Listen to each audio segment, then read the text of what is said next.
It's super to be joining Alan GREEFF ahead of racing on Friday in the Eastern Cape. But before we get started in the Eastern Cape, first of all, I have to wish the yard a huge congratulations on their entry in the Hollywood Bets Durban July with My Best Shot. And Alan, another dance will be partnering him. She'll be in the Lady Slipper. Yeah, we've got two runners on July Day, so it's going to be an exciting weekend next weekend.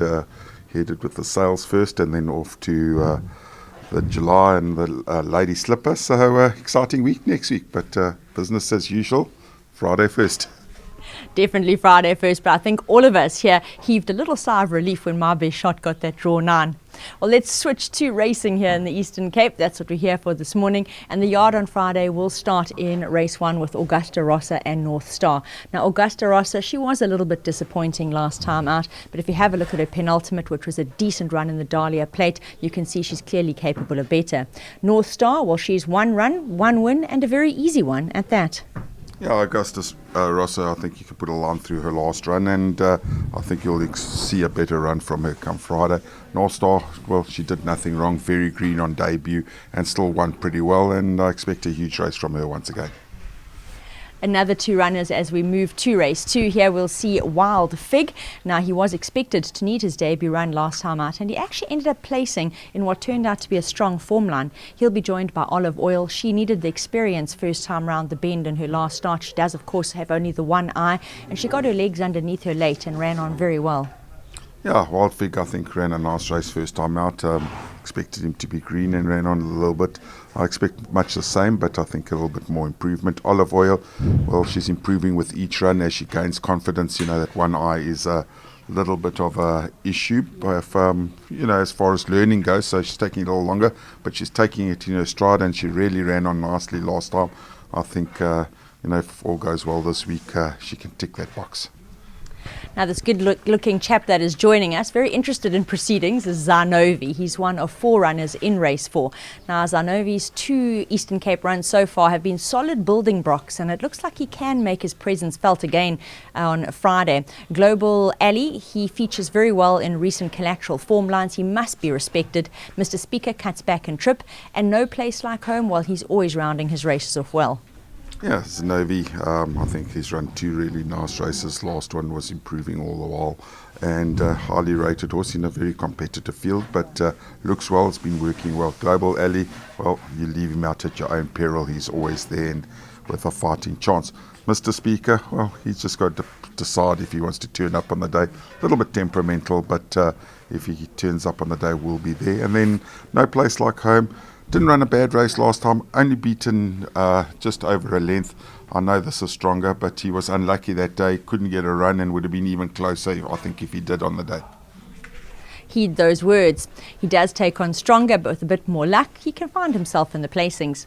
Moving to race 5, 2 useful runners here. Final Try has had 2 runs in the Eastern Cape so far, and both have been very, very useful results. He'll be joined by Winter Emeralds, who looks to round up a hat-trick and definitely looks capable of it, the way that he's won these 2 races to date back-to-back, even though he does step up in class. Yeah, Final Try ran a good race last time, and the handicapper gave him a kilo for that and just pushed him a little bit further out in the weights. But working well, looking well, and definitely a big runner. Winter Emerald, likewise, on a hat trick, and is improving all the while. He's 3 kilos better off to Final Try, and I think that was the swing vote for Richard, because I think both these horses have got a chance on their last couple of races. I did look at the fact that Richard has elected to stay with Winter Emeralds, and I thought that speaks volumes, because Final Try's form is really good. Fire Alarm races in race 6 now. She races freshened up, and she's in fair form. Yeah, she's a filly that just doesn't seem to find the right perfect race for her, and so she's in a classified. She gets a filly's allowance of 3 kilos, so she's well off in that regard. Strongish field, but she's a filly that I thought would have won more than one race by now. I think she is a late foal, and she's starting to mature nicely now, but I think she can be competitive. We move to race 7, 2 horses in action here, and first of all, Clifftop was absolutely breathtaking last time out. He blew us away going down to start, and he returned unchallenged. He certainly showed that he was back to best. Whatever next races alongside him, and he's a horse that always gives of his best. Yeah, Cliftoff was in the handicap last time, back in the Pinnacles this time. Won a really nice race last time, and everything worked out well.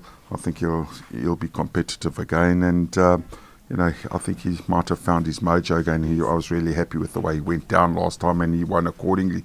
So watch him go down, and if he shows his enthusiasm, leave him out to giant peril. Whatever next, coming down in the ratings, most probably better off in a handicap, but always thereabouts and running on. And finally, the yard closed with 2 horses in race 8. Here we'll see Coastal Path. He is always a huge contender over course and distance, and he'll be joined by Original Copy. Now, she was caught too far back in the running last time out, unfortunately had a wide draw, but she did run on well. Coastal Path, he's always there. He's in the dogfight every time, never beaten far, and I think he's a big runner. 1200 tick the box. Classified stakes, so he's in the same sort of field that he's been quite competitive over his last couple of runs, and definitely a horse that's always there, good PA horse if anything else. Original Copy, she was caught wide last time, and I think she's better than that, and if all goes well, and she'll run a place most probably. There you go, a super breakdown from Alan of the Halo Stables, runners on Friday.